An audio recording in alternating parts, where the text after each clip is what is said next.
Last year, the Global Commission released a report emphasizing how the war on drugs and drug policies dominated by prohibition law enforcement drive the HIV/AIDS epidemic.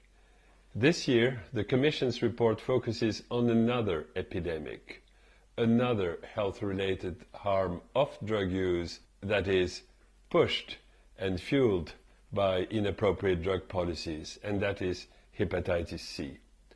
You may have not heard about the hepatitis C epidemic because the public awareness of the disease is so low, except of course among affected people.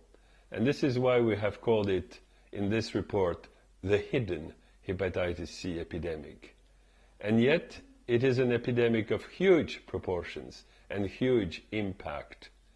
10 out of the 16 million people estimated to inject drugs worldwide, that is basically 2/3 of the people are infected with hepatitis C.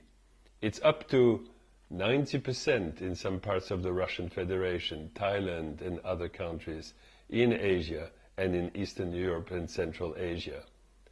It's over 200,000 people in Ukraine that are drug users currently infected with HCV and that actually do not access treatment and prevention.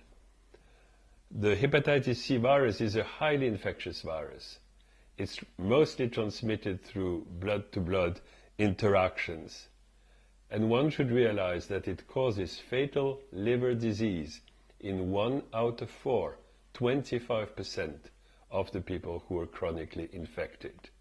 And yet, it is preventable. And yet it is treatable.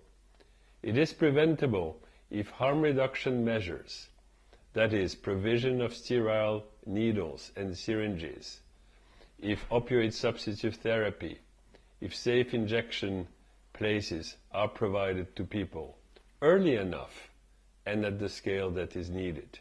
It is treatable with effective treatments currently available and new treatments, but this is not what is happening on the ground.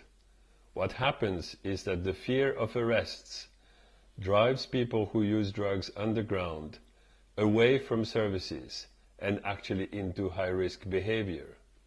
What happens is that restriction on the provision of clean needles and of opioid substitute therapy in so many places in the world increases unsafe addiction and actually avoidable risk behavior. What happens is that harm reduction and treatment for hepatitis C are not accessible to most people in need in the world, particularly in low and middle income countries. And moreover, particularly in prison settings where dramatic outbreaks among incarcerated people, dramatic outbreaks of hepatitis C, are being reported almost on a daily basis.